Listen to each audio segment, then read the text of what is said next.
Andy, my dude, have you heard of the magical website builder known as Squarespace? Ugh, not another Squarespace ad. I feel like every podcast is sponsored by them. Hey, don't knock it till you try it. Yes, okay, it is overhyped, but actually it lives up to the hype. Squarespace is like a website fairy godmother. With a click of a button, your site transforms into a beautiful masterpiece. A website fairy godmother? That sounds interesting. What makes it so magical? Well, for starters, those slick templates make anyone look like a professional web designer. Pick one, customize the colors and fonts to match your brand, and voila. Plus, the drag and drop fluid engine is so easy, your grandma could build a site on Squarespace. Well, she did knit me a lovely scarf last Christmas. Maybe website design is next. Exactly. And when you're ready to sell your Nana's handmade scarves online, Squarespace has built-in e-commerce. Add a store with one click. Get flexible payment options. Then watch those sales roll in. And when she wants to teach others her steezy scarf skills, Squarespace's new courses feature is just the ticket. Nana can set up her curriculum and enrollments and payments in a snap and become the next e-knitting influencer. Oh, wow, you really sold me with the grandma angle. Sign me up for that free trial. Just go to thenextreel.com/Squarespace and transform your site into a beautiful Squarespace masterpiece. Well, thanks, Pete. Even though it's overhyped, Squarespace actually sounds perfect for Nana's site's needs. Appreciate the warning on the ads, though. I'll brace myself next time I listen to a podcast. Anytime. Let me know if you need any help getting that site up and running.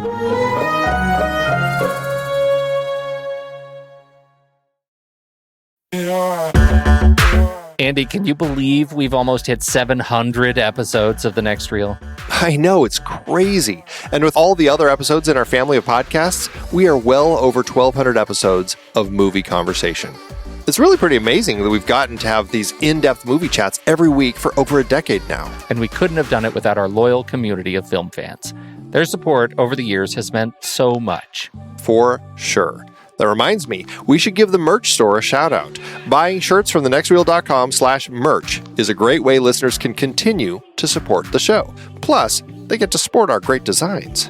Absolutely. I think sometimes folks forget we have a variety of shirts, mugs, phone cases, and more available. In fact, a great place to start is with a shirt sporting the Next Reel's logo. We also have that classic Fast Times Spicoli Surf School tee, or the weirdly popular Rusty's European Tour shirt.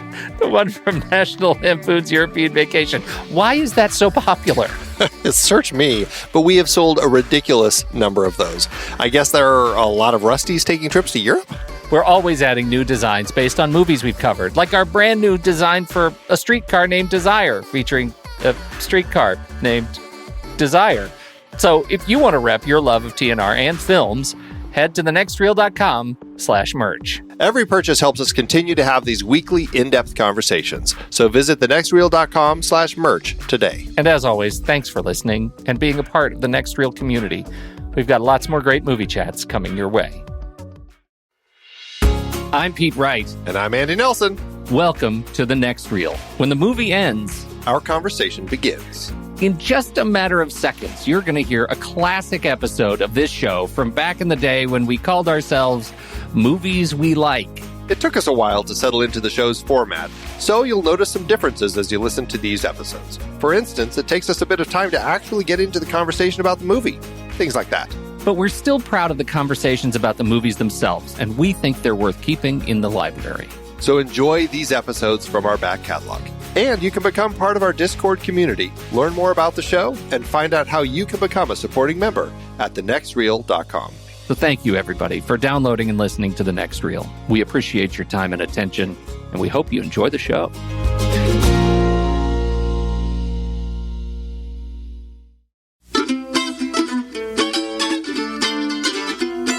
This is The Next Reel, everybody. I'm Pete Wright, and that there is Andy Nelson. Hey, hey, hey. And we spoil movies. In just a matter of seconds, you're going to hear a classic episode of this show from back in the day, long before we had a website, or listeners, or taste, or class. We called ourselves Movies We Like, which was, with the benefit of hindsight, A terrible name. But before we send you through the window of time to gaze your earballs on movie podcast history, you should learn more about us at thenextreel.com, subscribe to the show in your favorite podcast app, or follow us on Twitter and Facebook at The Next Reel. And if you decide to become a regular listener of this show and you're interested in supporting our ongoing work on our other series like The Film Board or The Speakeasy and Trailer Rewind, please consider a regular donation to us through our Patreon page at patreon.com/thenextreel. All the contributors are invited to join us in our Slack channel, where we have tons of fun, and they are entered to win our regular contests, guest spots on this very show, all sorts of good stuff. So thank you, everybody, for downloading and listening to The Next Reel. We appreciate your time and attention. We hope you enjoy the show. But it's good stuff. It's great stuff. It is. Merry Christmas. Merry Christmas. Are we recording already? Why not? Or not? Or why No, not? why not? Of course we are. I try to start before you are aware. You start before I'm aware, and you stop way after I think we're in the clear. So Merry Christmas. Merry Christmas. Happy holidays. Happy Hanukkah. It is. Happy Kwanzaa. Felicia Rashad and I'm sorry, Felicia Rashad. It's my new holiday greeting. I like that. Felicia Rashad, everybody. Felicia Rashad. And Hare Krishna. Oh, that's good. Okay, we have some follow-up. I have a little bit of follow-up. Yes? What are we following up? Well, you know what I saw this week. I told you I was going to see it, and I saw it. You don't care. I don't remember. Same thing. I know. Same thing. Super 8. Oh, I did. What was that sound you just made? I don't know. It was a little wow, church lady or something. Wow, that was isn't that special? Fascinating. I don't think I've ever heard you make that sound. I don't think I've made that sound before. You were a little bit feisty about this movie. You were a little bit cryptic. You kept your opinion on your up your sleeve last week when I told you I was going to watch this on the plane, and now I've watched it. Okay, well, unadulterated. Why don't you tell me what you think without me poo-pooing anything or overpraising? You never know what I'm going to have. Do you know what was great? You know, it was great. It's going to be up your sleeve. I don't want to go to that point. This was. I don't know. I mean, it's like Super 8. I guess I got the special kind of lens flare edition. No. I'm sure. Tell me that was a special director's cut. Because I'm on the plane, I'm watching it. There's not a lot of space, so I'm holding my iPad kind of close to my face because I like to simulate the big screen. So I hold it about an inch and a half from my screen. So the screen goes from like one corner of the eye to the other. So it's like 3 inches from the face. Right? That's right. I actually only saw about 65% of the movie because I could not see what was going on in the periphery. But so I was blinded every time a character stepped out of the way of a street light. Just absolutely blinded. Okay. I loved the first act and the second act. And then there were tanks in the street of suburban little town. And then it started to bug me. Yeah. It's like a movie that just swallowed itself whole. And I was disappointed by that because, ultimately I don't mind the Alien. Am I not supposed to say that? Has it been out long enough that the statute of limitations on spoilers is only because I did not know it was an Alien movie when I saw it. Oh, I did not know that. I didn't know How did that slip through the cracks for you? I don't know. I guess they didn't advertise the fact that it was an alien, but they certainly advertised that there was some sort of unknown. It was definitely a government thing, right? It was the government conspiracy. Government's covering something up, but that it's giant alien living underground trying to use magnets to connect trash and build a spaceship. There it is. It's out there. I let it out. You let it out. Wow. There are so many things I liked about this movie, and I think we're going to have to do a J.J. Abrams thing. I know he's not dead or anything, but we got to do some because there are some. That dude is like embracing themes and techniques in a way that I think is really worth talking about. He is. He is doing a lot of really interesting things. I mean, he's only done 3 movies, right? I know, but it's not even just the movies, but just the way he embraces story. I think is there's some stuff that he's got going on that's fascinating, and so in that respect, there's a lot going on in this movie to like. A lot about the way he unfolds mystery that is great. And I did not think this about Star Wars. This movie just went too far. It went too far in the end. Like I didn't need it to be that big. Interesting. I actually enjoyed it. I think it just didn't. Maybe I didn't think about it enough to really decide what it was that wasn't quite working for me. But the thing that, and I don't even know if I should say this because now I feel like I'm really giving things away if I go. Should I just say it? I mean, you already kind of gave the big spoiler. Yeah, I've seen it. Well, it's not like come on, it's out there long enough. Yes, that's true. At the end of the film, you've got the boy and his father, and the alien is like sucking up anything metal all up into the water tower to create his ship, right? Mm-hmm. And the necklace that the mother had given to the boy starts floating away, right? Yes. And for me, I mean, I don't mind it. It has that, very Hollywoody sort of storytelling form that it's going with, and I don't mind it. But the thing I think that didn't work for me is that gosh, you're gonna have to remind me here. Who grabs the necklace and prevents it from floating away? The boy, right? The boy, yeah. Yeah. I think what would have been better to happen is if, in order to better show the character arc for the boy, if the father grabbed the necklace, because the father was the one who's really stuck still. Yeah. On the mother. And theirs was the relationship that needed some event to tie them together. And this, I think, would have done it if the father grabbed the necklace to prevent it from going away. Yeah. And the boy, showing that he is now grown, he's had his conversation with the alien, saying things don't always work the way you plan them to. Now the boy's he's had a change in his character. He understands that now. He understands he needs to let her go now. And he reaches up, grabs the dad's hand and tells his dad or whatever that it's okay, and they let the necklace go. It's always nice when we can sit here and rewrite the movie. It is. No, you're right. I mean, I'm with you on it. I think you're right. That would be the event that we would need to kind of complete that character arc. I like them. I feel like I'm hard on it. I'm too hard on it. I quite like the movie. It's a movie I'll watch again. And I really, it's one of those cases where, everything in it that was at all derivative of Spielberg's early movies was executed so well. The reveals and, what was revealed and what was hidden visually. I mean, every case, it was just expert.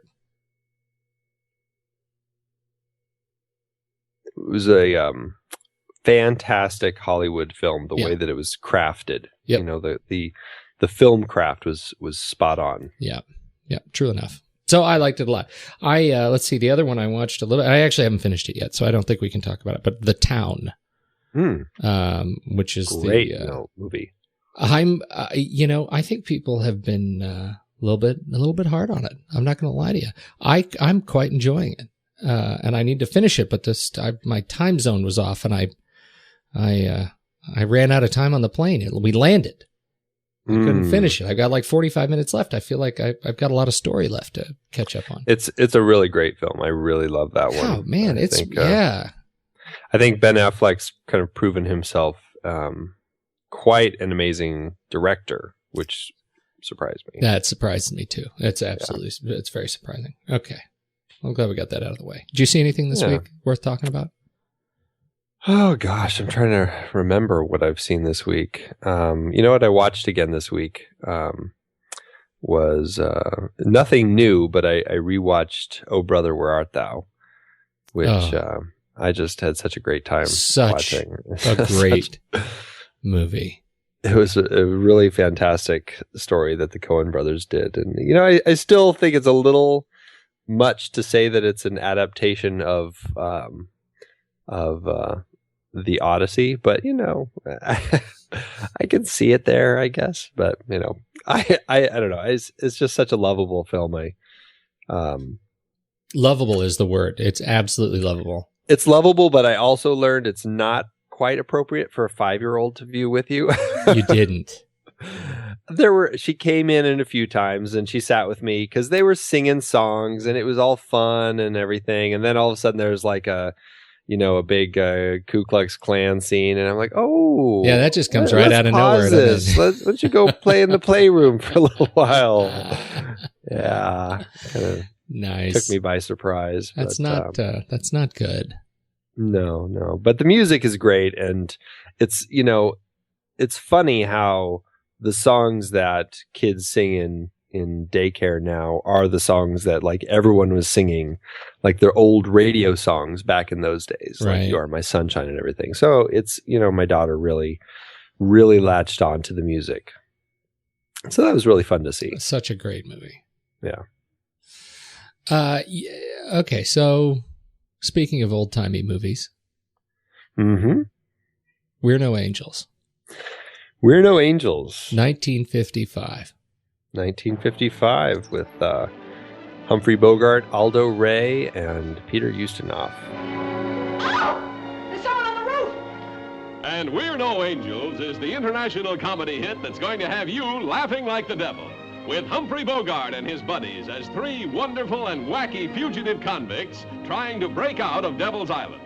They even have the bloodhounds confused because these 3 happy outlaws have talent.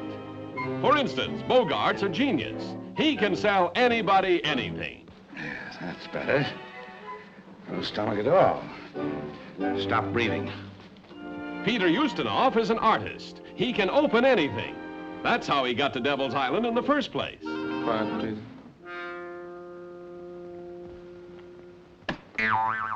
Aldo Ray is the lover. He can, well, maybe we'd better not go into that. You find me? That is, do I seem to you? Well, do I? I could go to jail for the way I feel. If I wasn't there already. Beautiful Joan Bennett and Leo G. Carroll, the delightfully dim-witted topper of TV fame, just don't know what to make of their uninvited guest. If only they didn't trust us. Oh, it isn't fair. Here we are, 3 desperate criminals who'll stop at nothing to escape from Devil's Island, and we have to fall in with nice people. But not everybody's so nice. There's that bad man, Basil Rathbone, to complicate everything. Convicts, what are you doing here on Christmas Eve? We're the 3 wise men. And they really are. The 3 wise guys who have the solution to everybody's problem. Right in that little box. This, what did you think? You hadn't seen this movie. I've never seen it. I have now seen it 1.5 times. And I've got to say, it is an absolute treat to watch. It's just such a fun little discovery of a Christmas film.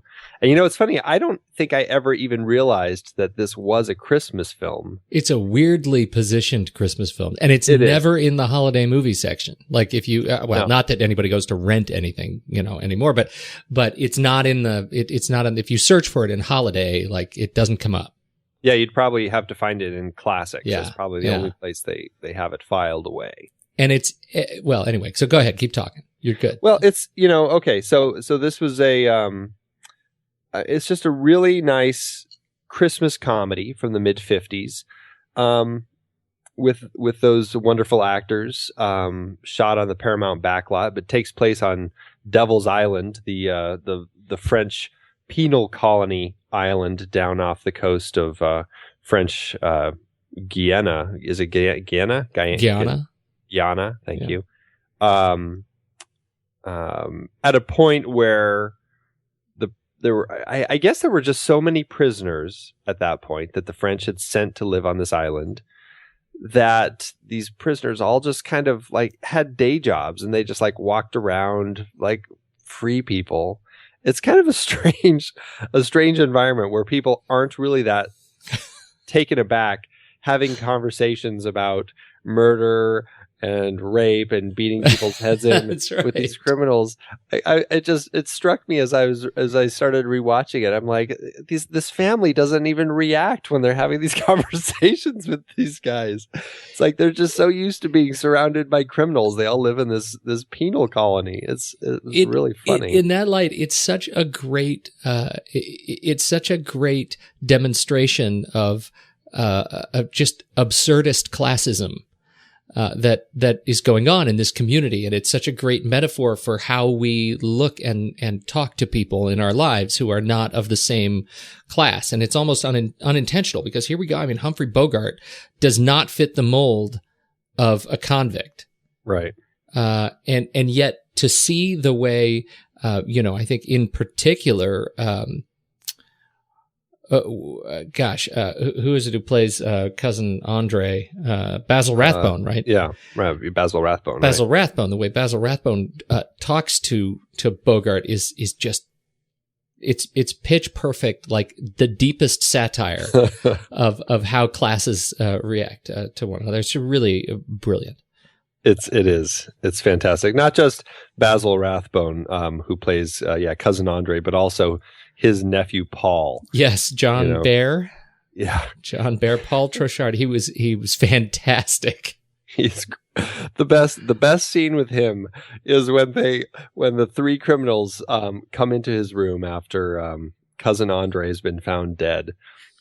They come into his room and he's staring at himself in the mirror, working on his crying, his sad face. Putting on his sad face. The way Peter Ustinov says, I really like the droopy one. I like the droopy look. That was really good. It's really good. Okay, so we got to step back, because I imagine there. This is not a movie. First of all, can I just say, on a personal level, I'm really proud of this pick, because I am too. You hadn't seen it, and I consider you a discerning gentleman. And I'm really proud that you like this movie, because it could have been a flaming pile. Well, and that's, because you hadn't seen it in a while. Been a long time. It aged so well. I found it so much funnier. Yeah. Oh, my God. I am just laughing out loud as I rewatch this. Yeah. It's so funny. It's got a lot of great humor in it. It really does. Okay. First, give me your reaction to the opening.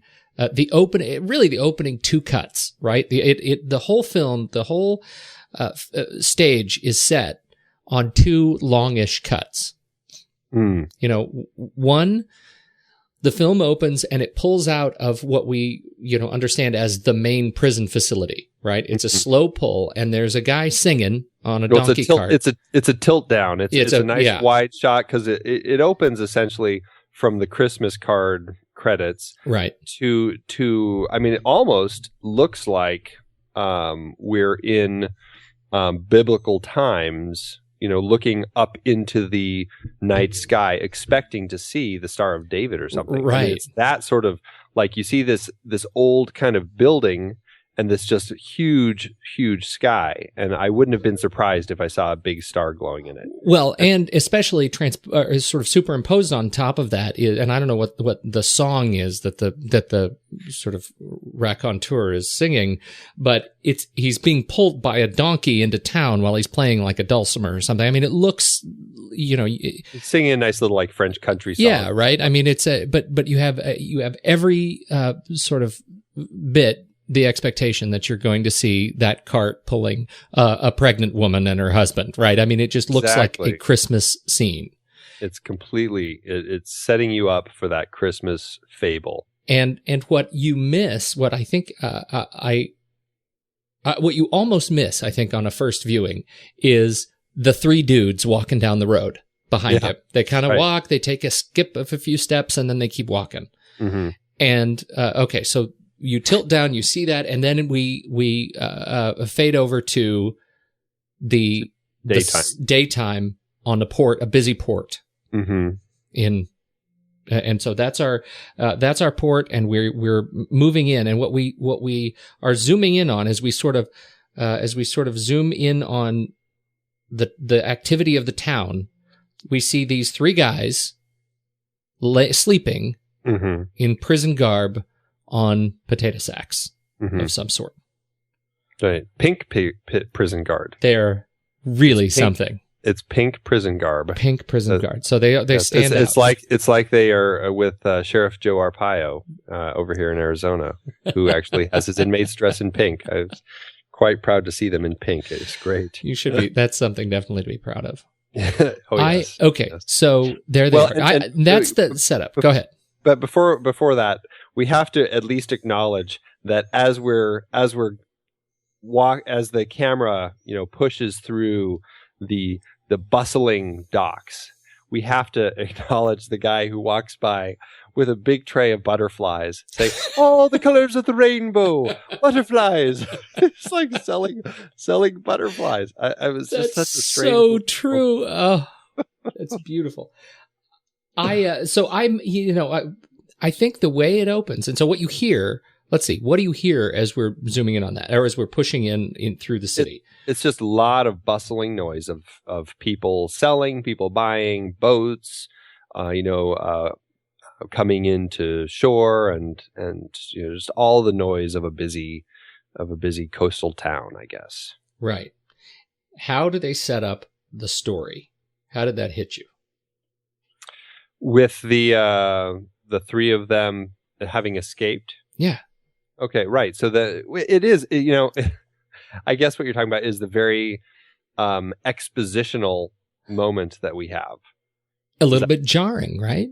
It's straight out exposition. We go, these guys are sleeping on the docks. We cut to, a guy who's just come in from the big boat that's sitting out in the harbor waiting to unload all of its passengers.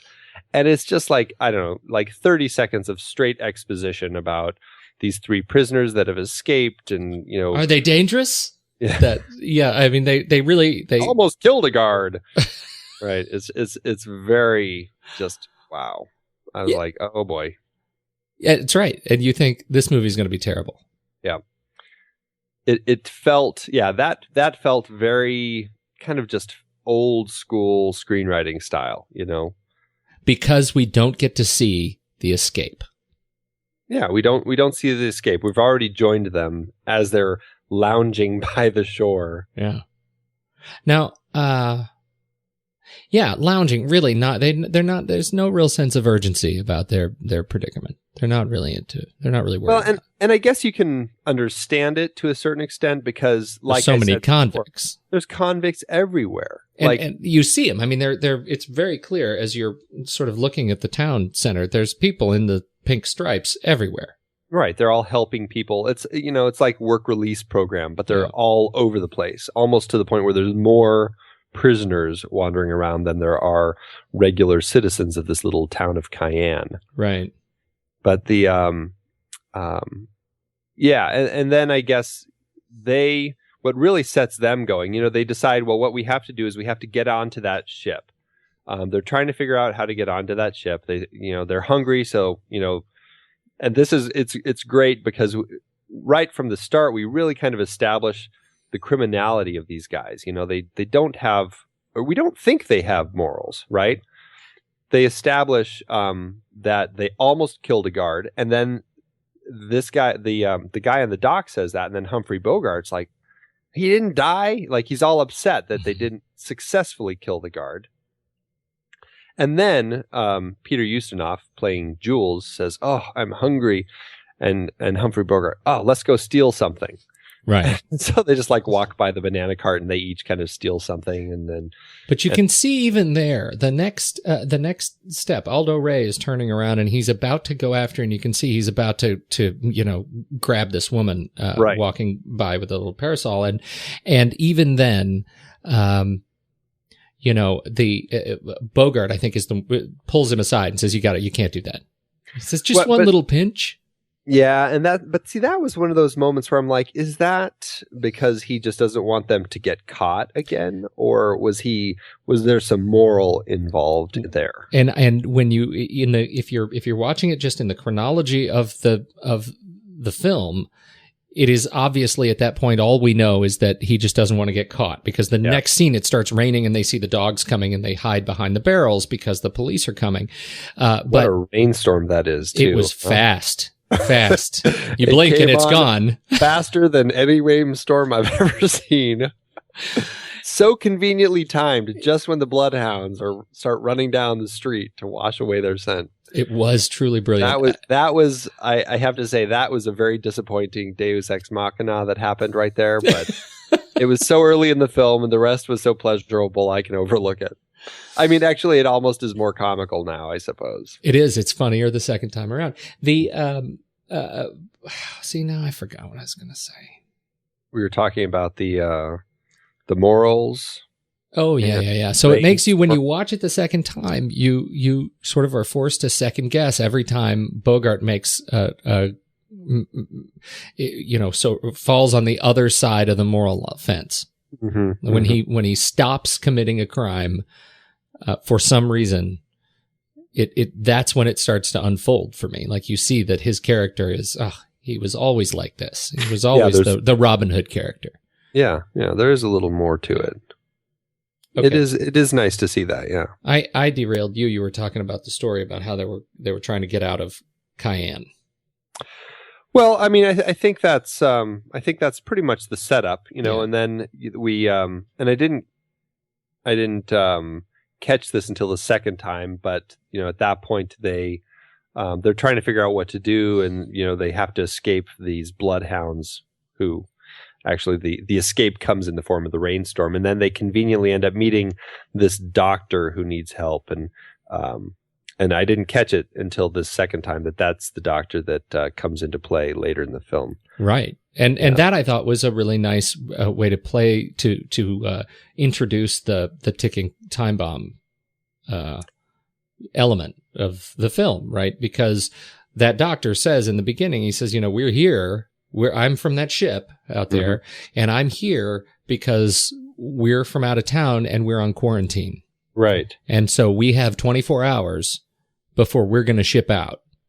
Yeah, that gives us a nice little, like you said, it's the time bomb for them to get out to the ship. Right. And then as we learn, it turns out to be a time bomb also when they start helping the Ducatels, a time bomb before Cousin Andre actually arrives. Right. So they, one of the things that that the doctor has is a note for the Trochards. The Ducatels. Or the Ducatels. Right. And so they say, well, we'll take this for you. We'll run this errand for you. And they go that's how they're introduced to the store and the shopkeepers. And they go in to offer to fix the roof. And what we're led to believe is that as criminals, they're going to go in and rob the store, kill the shopkeeper and his family, slit their throats for Christmas. And that's when for me, that's one of the best lines in the movie. They're sitting on the roof and he says, we'll slit their throats for Christmas. And Peter Ustinov says, that's enough to make one stop believing in Santa Claus. Oh, this is so great. It's so dry. It's so dry. You absolutely miss it if you don't, if you're not right on top of it. Not only that, but Peter Ustinov.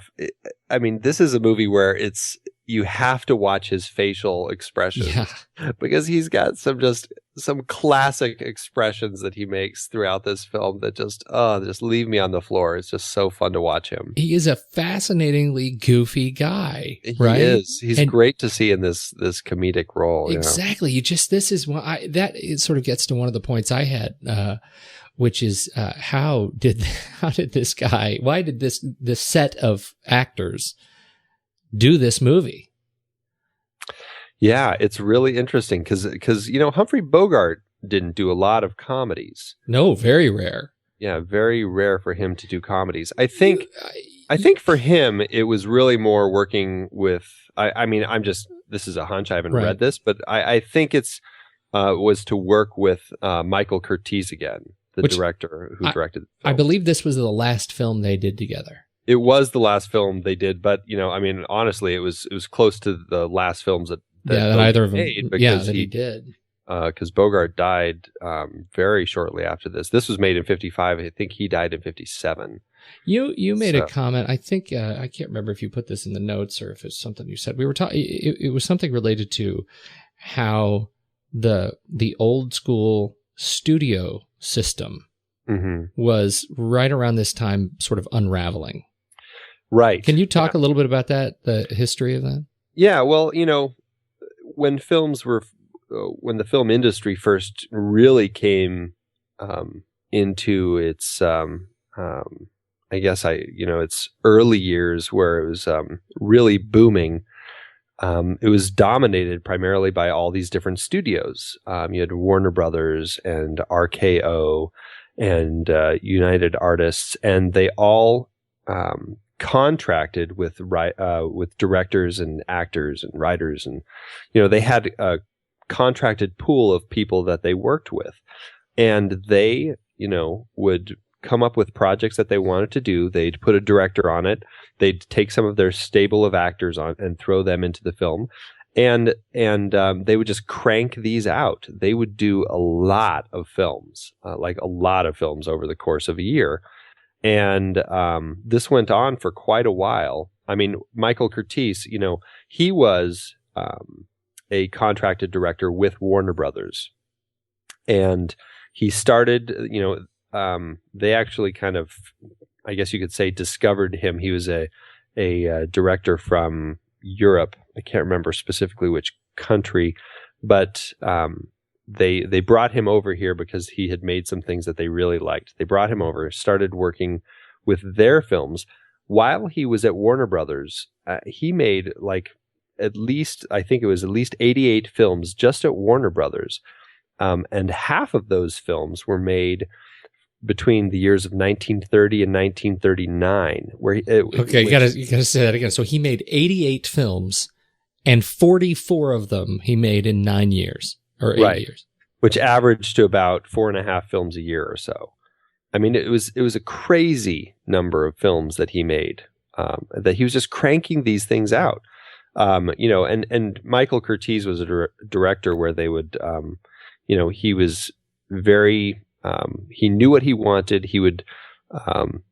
He's one of those people who often is made a lot of malaprops, where he would say things that were completely just not what he meant because of his. I think it was because of his, English as a second language. But I think he kind of also knew he was doing that. But anyway, he was a very stubborn director. He knew that if he made a film that wasn't that good, the audience wouldn't buy into it. So he would just make a film, and if he knew that there was some stuff that wasn't quite good, he would say that fast, and he would move the story along at such a pace that the audience wouldn't even realize that something not so great had just happened. So, and when you're averaging 4.5 films a year, I mean, you kind of have to push some things along. Yeah. So anyway, he was a fast-moving director. He made well over 100 films in his lifetime. 8 of them he made with Humphrey Bogart, starting from 37 all the way up through 55, which is when this was. The studio system, it kind of, started having problems in the I guess it would be the early 50s. The budgets were really bloating, getting a lot larger, and the TV was born, and that kind of put a panic, I think, in the studio system. And so they were frantically trying to figure out what to do. They started laying off people, and at that point, that's kind of when people started doing a lot more freelance work. And so he did his best work at Warner Brothers. I mean, that's when he made Casablanca in 1942. He made, I think, 12 films with Errol Flynn, some of Errol Flynn's most famous movies. In fact, I think he actually is the one credited for discovering Errol Flynn. And, but then, he ended up freelancing for the last, after 51, I think, is when he ended his contract with Warner Brothers. He only made like 12 more films until he died in 1962. So he really slowed down quite a bit. And this was in that period. And this was with Paramount that he made this film. So, well, and so that's what kind of makes me wonder about the, as that. What is the set of circumstances that brings all these people together? Basil Rathbone in this movie. I mean, really? It's just so uncharacteristic to have some of these guys in this film, and yet, it is really as a whole quite a magical film. It's a caper movie, really. It's kind of just this. It is kind of a tricky film. It is kind of a caper. It's kind of this goofy, dark comedy thing going on with this Christmas story. Well, and that's one of the things I feel like is another standout element of the movie is that these guys are murderers and rapists, and the script in general plays light on some very dark and violent topics that you don't hear discussed openly in a Christmas film, let alone a Christmas film in the 1950s. Right. Here's a great example of what you're saying. While setting the table, what's his name? Albert, played by Aldo Ray, is talking to Isabel, the daughter of Felix and Amélie Ducatel. And, she was just about to go kill herself. She was leaving because she was so distraught that this man she loved, Paul, was going to be marrying another woman. And so she was going to kill herself. And Albert is just like, oh, and she doesn't think she's very beautiful. Albert said, oh, you're very beautiful. And she really latches on to that, to the point where, while she ends up helping him set the table, she's trying to, she asks him some questions about his life. He's like, he starts talking about this man that he killed. And she's like, oh, how could you do it? And he's just like, oh, with a fire poker, mademoiselle. With a fire poker. I hit him in the head 16 times. And she's like, oh. And then she instantly changes her tune. And it's just like, well, but I believe we were talking about what you were saying about you thought I was beautiful. Right. It's like, it's like somehow that works. It does. It's so strange. Oh, it is. And then of course he has to do the little butt pinch with her, which that was, I think, one of God, that just made me laugh. It's a whole strange package. It is. It's such a strange little package. Not necessarily a pro sort of feminist movement film. It doesn't. I don't think it handles women terribly well. But 1955, it is what it is. And the movie, we should say, takes place in 1895. Correct. So right. It's definitely a sort of a period piece. Okay, so the caper is. We've already established that our three criminals, protagonists, yes, Joseph, have come. They're planning Albert, to Jules, right? They're planning to kill the family, take the money, take some new threads, get on the boat after quarantine, and get out of Dodge. And what they discover is that the family is struggling to run the business, and there are increasing pressures from cousin Andre, who owns the business, and has fronted all of the cash to keep the business running. He's coming. They receive a letter to find out that he is coming into town to audit the business over Christmas. Wants to take Christmas to do inventory. Right. While no one's shopping. While no one is shopping, he wants to use the quiet day to do an inventory. Perfect day for an inventory. Well, in the meantime, the three guys have found sort of a soft spot in their hearts for the family. And Bogey's character, Joseph, is he sits down and starts taking a look at the books. He's apparently an expert forger. And at one point says, you give me a good pen and I'll get you a passport that'll take you to the moon. Right. And so he starts looking at the books, and they also discover that he's an incredible salesman, and he sells, a silver brush and comb set to a bald man. Mm-hmm. And one of the best moments is when he's selling the jacket to the it's not the postmaster. It's the maybe it was the postmaster. Or was that the bald guy?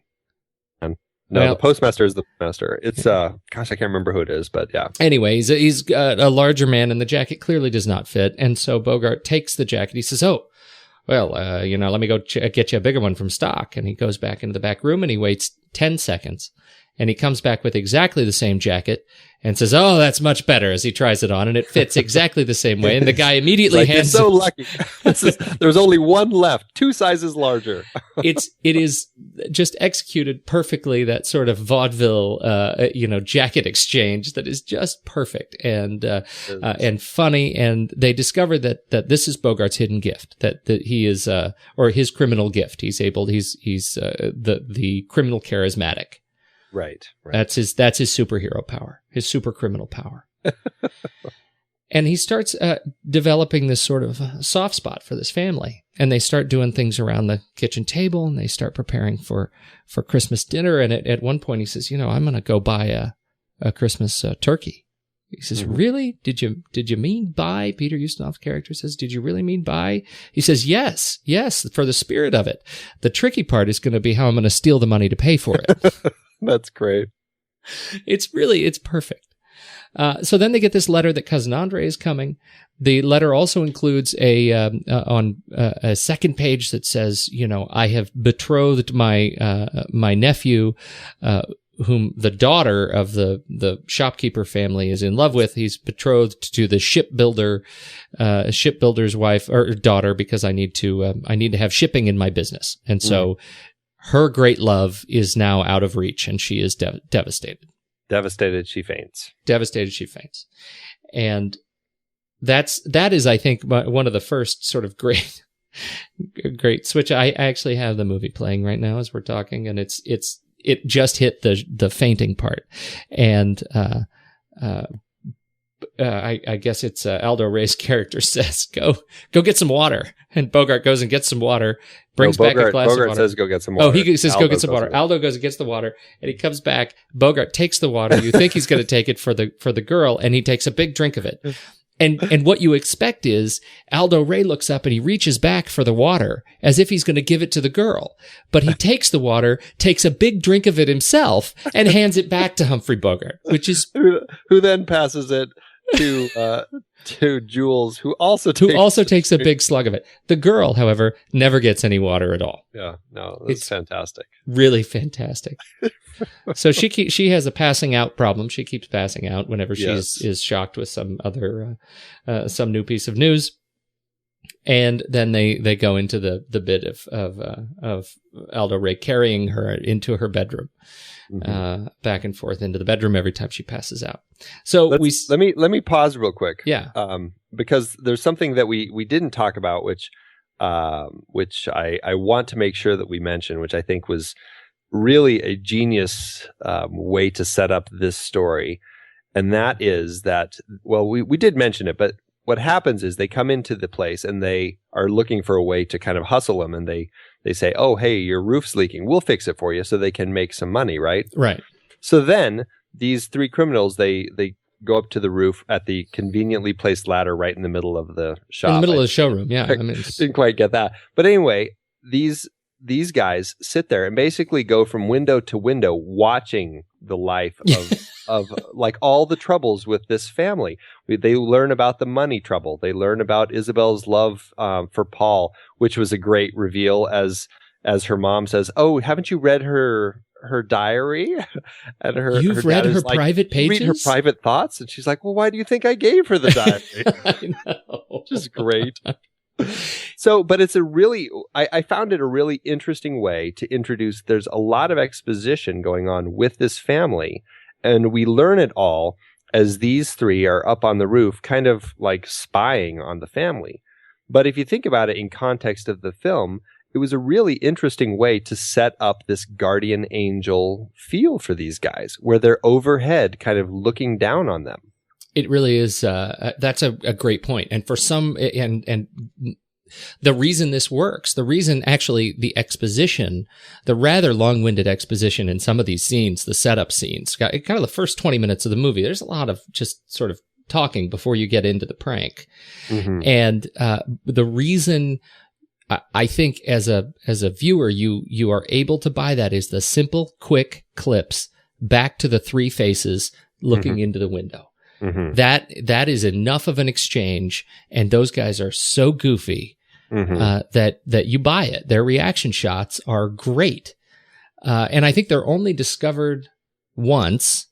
And this is one of those pieces that I think is particularly good, right? Because it's when the mom, Amelie, right? Mm-hmm. She is trying to get her dress. She's tightening her corset. Her corset. And she looks up and she sees the guys in the window. And this is when Aldo Ray says, she's quite beautiful. She's quite a handsome woman. I'm going to be thinking about her as I go to bed this evening. And she screams and runs out and says, there are convicts on the roof. And her husband says, "Oh yes, those are my pet convicts that I've hired to fix the roof." And it sort of releases the comic pressure, right? That okay, we've set up the guardian angel bit, and yet it's somehow neutered because we knew they were there watching the whole time. Right. It's not a secret. Yeah. And they keep doing it, and no one ever notices them again. No. It's great. It's just it's been acknowledged. You know, the family now knows they're there. We're not going to worry about it anymore. Right. Well, it's fantastic. And the other piece that sort of keeps coming out is their crimes. At this point, they've started to reveal each of their gifts, their special gifts. Yes. And in Peter Ustinov's case, he's a safecracker.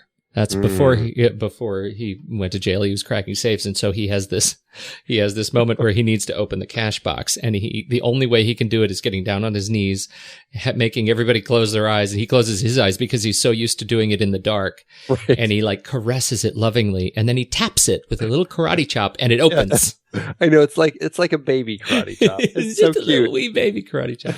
And what I love about this device that they have with him and how he's this safe cracker and how he does this, it goes up to that locked door they have to get into to go steal the uncle's will, I believe.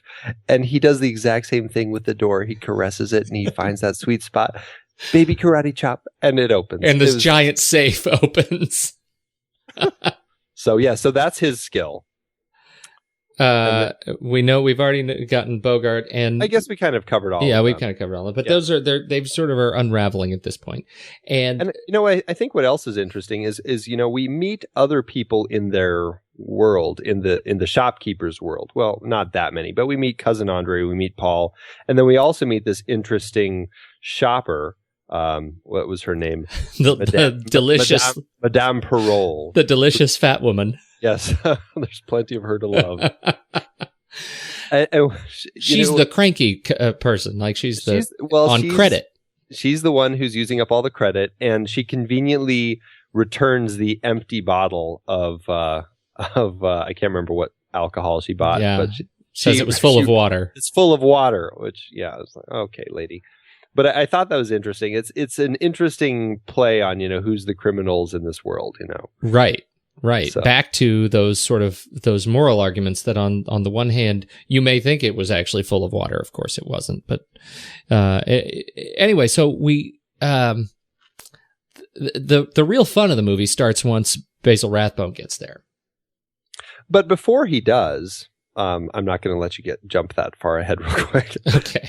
We have it's a really interesting scene where these three guys, they've now completely fallen for this family to the point where we were talking about, they get the Christmas turkey, they go steal flowers off the governor's lawn, they go steal a Christmas tree off the governor's lawn, they this house make out. Christmas. These are three guys who are wanted escaped convicts, yet here they are going and getting all this stuff, and they bring out this spectacular Christmas for this family who is just, this poor little family struggling along, and they make just an amazing Christmas. I mean, they even like sing a song for the family. Right. That you're right to come back to that, because that's the heart of the movie. I mean, that's what makes this whole thing a Christmas movie, and it's the bit that allows this poor family, who knows that the next day they're going to be, just broken, because they have no profit and they have exhausted all their credit, and their own clients and their own customers are robbing them blind. Right. But here's this evening where these degenerate convicts actually remind them that there is hope in the world. It's really like I thought it was just kind of like a really beautiful scene. I was like, this is a great moment right in the middle of this film. I mean, it almost felt like, in a different film, that could have been the end of the film, like the big moment where you have this amazing Christmas, and that would have been it. I mean, it was a beautiful moment. Well, and it's sort of punctuated by, they move out to the garden, and the father comes back, and he has this stumbling sort of, it's sort of heartrending, giving scene where he is presenting the guys with a present from them. And he says, we didn't have time to go get you anything, but we needed, and Merry Christmas. And he gives them this envelope. Yes, that's the ever fantastic Leo G. Carroll. Yes, Leo G. Carroll. And so he turns around, and Bogart takes it, and he opens it, and he shows the other guys sort of under his, kind of around his side. He pulls out that there's money in there, and everybody looks at at each other like, wow, they didn't have to do this.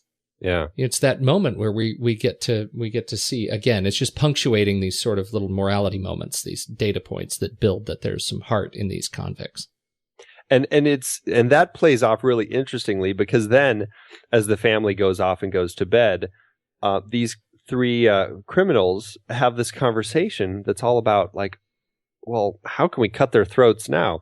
Yeah. As if even through all of that, like all of the Christmas preparation and everything, they were still planning on ending it with slitting their throats, robbing them, and running out to the ship.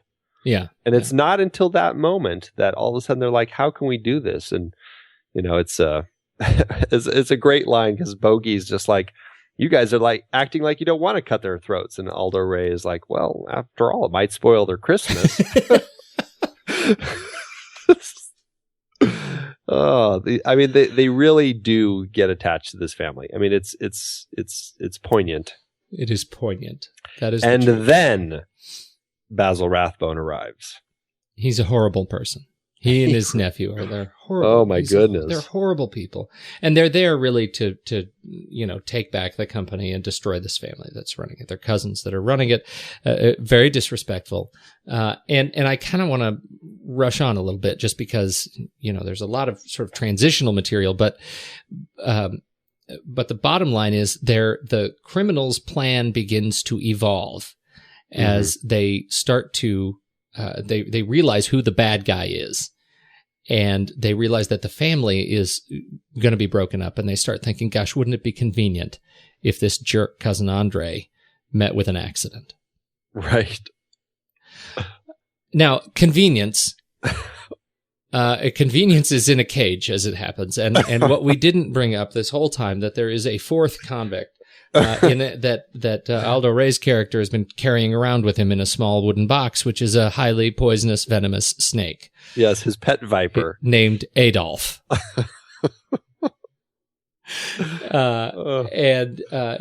So Adolf is in the room, and they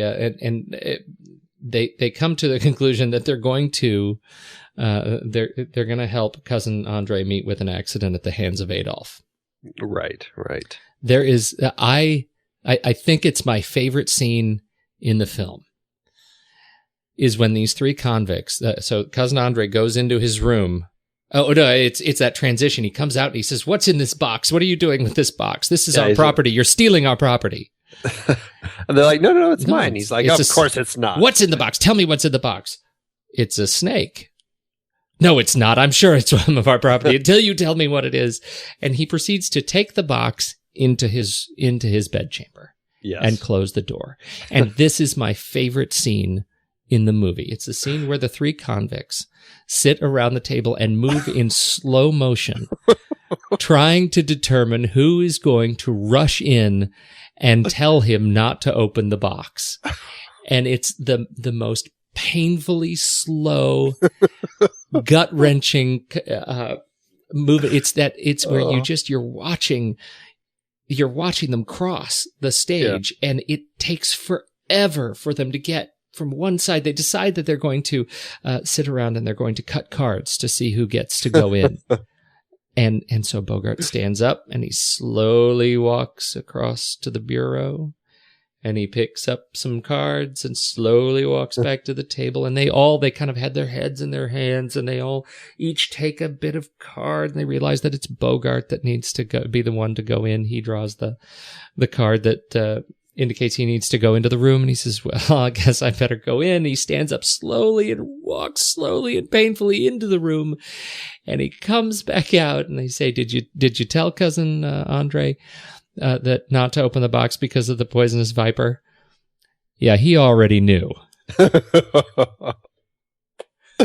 That is truly a fantastic scene. It is just the way it plays out, because to be fair to the criminals, they had decided to use Adolf to poison Cousin Andre. But then just before they do, they change their tune and they say, oh, no, we can't do that. That's not right. And then Andre takes Cousin Andre. He takes the snake and he refuses to give it to them. And so it was a great little turn just letting, it was that decision where the criminals let the fates decide.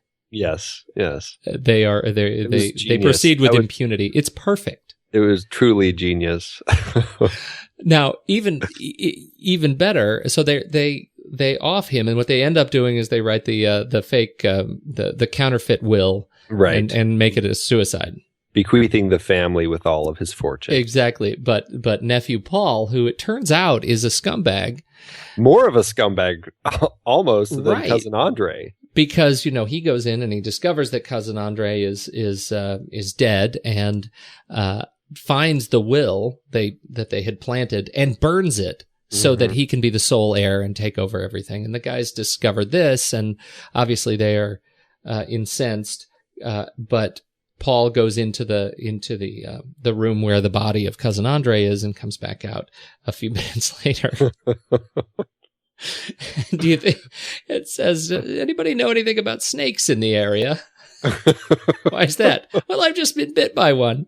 And there's this wonderful moment where the guys are all laughing hysterically because this whole situation is just sort of taking care of itself. It's really been perfect.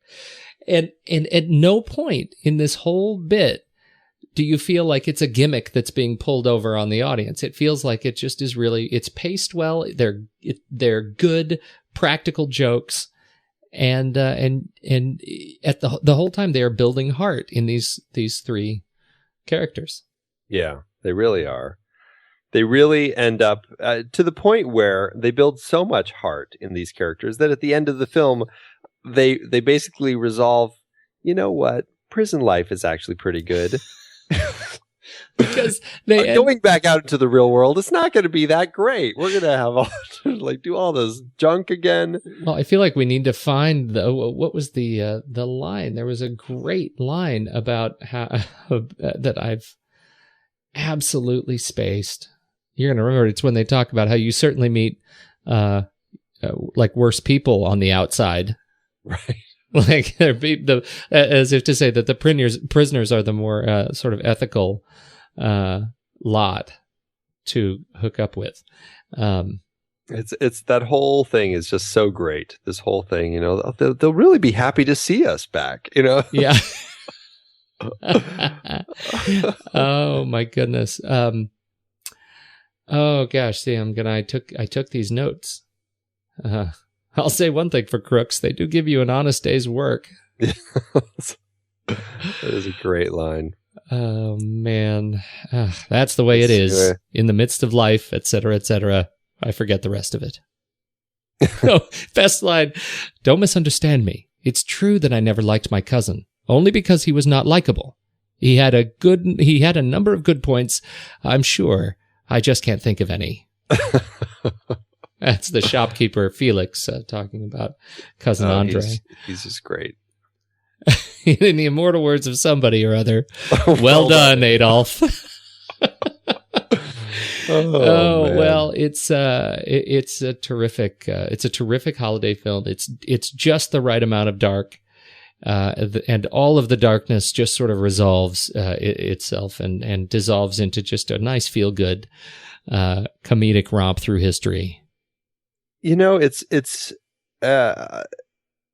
I would almost say that this could become a Christmas film that I would want to put in every holiday season.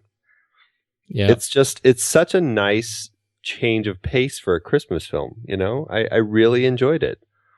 I don't think they did it as a Christmas film when they did the remake in the 90s, did they? Or 80s I don't or 90s? know. I don't believe they did. Now this was we're talking about the Sean Penn Robert De Niro remake that Demi Neil Moore directed. It was that was a little bit of a different gig. Right. Well, we should say. Well, they're gangsters, right? Aren't they? They're gangsters, and they are hiding out. They're trying to get across the border from Canada, I think. Canada, the U.S. or vice versa. Yeah, and so they're trying to get out of or whatever country into whatever country they're changing countries, and they take up as monks, as priests in a monastery. Mm-hmm. Right. And that's the gimmick, is they end up finding their soul. One of them does, and decides to become a priest. And it is not the same movie by any stretch, even though, the shared writing credits for the original, it is just not the same film. This was Ranald McDougall. Ranald McDougall. Who, he did get credit, or some credit, I think, for the remake. He did, but only the credit was only as prior screenplay. Yeah, sure. Okay. Which is interesting because, he based it on a play, which was based on a play. A play, My Three Angels, which apparently is much, much darker. This is by Samuel and Bella Spiewak. Right. But they based their play on the French play by Albert Husson, something like that. So this is a property that has something of a complicated genetic history. Yeah. But this one is in terms of the film is the first of the canon. We're No Angels, the 1989 remake, is not. It's so far, which I actually thought was quite a good movie, but I don't see any relationship to this one. Yeah, I never have seen it, but after watching this one, I don't know if I would be champing at the bit. You'll be jaded. You'll be jaded. Yeah. Give it time. Yeah. I don't remember what we were talking about. We had a point. Maybe nothing. We were talking about. I don't remember. Remake. Yeah, remake. So they were priests. This one, much less. Okay. So the movie ends. We got to talk about the ending of the movie. It's perfect. They put on suits. They finally get their suits. And you'd seen throughout the movie there are some cutaways where they're going through racks looking at clothes that they can take to get out of their pink striped prison garb. And in the end, they finally get their suits, and you see them walk out of the office or out of the store as the shopkeeper and his wife come back in, and they exchange platitudes and gratitudes. And that's when the three criminals actually come to mind that they're going to turn themselves back into prison. Well, yeah, they walk all the way to the dock. Yeah, all the way down to the back dock. To the docks, right? Yeah, right where we began. And they say, this is, there's a far higher caliber of person inside. And I could really use the sleep, one of them says. And so they turn around together and they start walking back up the hill. And what happens? 3 perfect halos pop over each of their heads, and then one more tiny one over Adolf, the snake. And those 4 characters and their halos walk up the hill, and that's how the movie closes, with a great Hollywood ending. Yeah. the end and the flourish. It's perfect. I like hearing that you're going to add. You might add this to your holiday playlist, film list. It's a great holiday film, and it's such a refreshing difference from the rest of the films. That are kind of the standard. Although, I don't know, It's a Wonderful Life is a standard one, and that's kind of a dark film too. Yeah. That definitely has a dark spin. Miracle on 34th Street, not so dark. Not so dark. Christmas Story, Christmas not so Story. dark. Not so. I was going to suggest. And you can't forget Christmas Vacation. Christmas Vacation. There's not dark. There's a little dark. The cat. A little bit of dark with the cat. The cat, the squirrel. How did you end up watching this movie? Because you didn't have it. How did you end up doing that? Actually, I'm glad you brought that up, because this is not an easy film to get a hold of. Well, I shouldn't say that. Nowadays, it's not so hard getting a hold of anything, but it's not available in very many ways. The only way that I found that you could get it is through Amazon.com's either rental or purchase plan. You can. It's a $9.99 or $2.99. Yeah, $9.99 to purchase, but then it's just in your catalog. You can't download it. Right. Well, I purchased it from Amazon because sometimes I just take way too long watching a movie. I don't know. The life of having kids is like sometimes it's watching things in 10-minute increments, or I just fall asleep because I'm exhausted, which probably happens more often than not. But you can't get it on Netflix. You can't get it on Netflix. You can get it, however, you can rent it in iTunes. But you can't purchase it, which is very frustrating. Well, and because I knew I probably would have to watch it over a couple periods, I purchased it. And now I'm really glad I did. Yeah. I've watched it a time and a half already, and I can guarantee that I will be watching it again. Did you watch it with your wife? Did she seen it yet? No, she didn't see it. She didn't. So I'm excited to kind of get her to watch it. Yeah. And it'll be a fun one to throw in there. Great movie. Thank you so much for picking it. You're so welcome. I'm glad to introduce it to you. And we're going to get back on track next week. What are we doing next week again? We're jumping back into Charlie Kaufman. Did we decide we're going to do Confessions of a Dangerous Mind? Yeah, but I thought we were going to do Eternal Sunshine of the Spotless Mind. And skip Confessions? Well, we're going to do Confessions, but later. Oh, we're just going to kind of throw it in there at the end. Well, I don't know. I mean, we can even skip around. Yeah, that's fine. Well, let's do. We could even skip around now if you want. We could put Spotless Mind. Are you up for Spotless Mind? Are you excited? Are you on a roll? Are you feeling like you're on a roll? Yeah, I'm very excited for Spotless. Let's do the Spotless Mind. Yeah, let's do next week is Spotless Mind, and then we'll do Confessions much later. That was Clooney, right? Yeah, that was one that George Clooney directed. We could do a Clooney, a little Clooney set. Our favorite three Clooney movies. Like the ones that he's directed, or any Clooney? Any Clooney. Oh, that could be fun. Yeah. All right, enough out of you. This is good. You think about that. I'm really excited about this movie. Excited to get back into. Hey. Before we end, I have to say this because I think that it's such another great little tie-in to the fact that we ended up watching this for a holiday film. Yeah. Michael Curtiz, the director of this film, he was born on Christmas Day. No, he was not. He was born on Christmas Day, 1888. That's fantastic. We couldn't have, asked for that to happen. It was quite crazy. So there you go. Way to go. Way to go, Michael Curtiz. Yep. You go, random event that shaped the nature of our lives.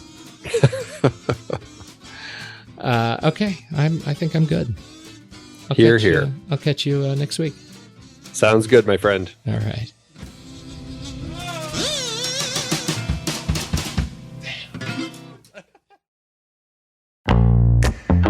Here at The Next Reel, we've been passionately discussing movies week after week since 2011. That's a lot of movies and a lot of conversation. Sure is, Pete, and to be honest, it's a lot of work too, but it's work that we love. If you have been enjoying our show, we'd like to remind you that there are ways to support us even if you're not able to become a member just yet.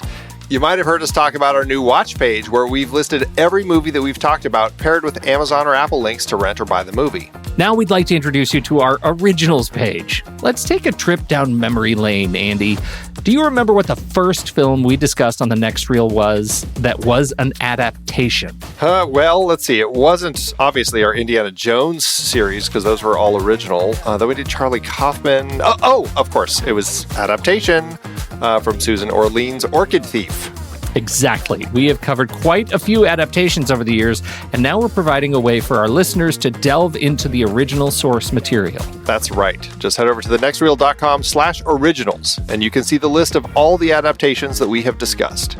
From our David Fincher series, featuring The Girl with the Dragon Tattoo, The Social Network, Zodiac, Benjamin Button, and Fight Club. To our Paranoia trilogy with The Parallax View and All the President's Men, we have covered a variety of adaptations. Those were some great discussions, especially Fight Club. And let's not forget our baseball series with The Natural and Field of Dreams, adapted from Shoeless Joe. And Up in the Air and Thank You for Smoking. So many memorable conversations. Absolutely. And you know what's exciting?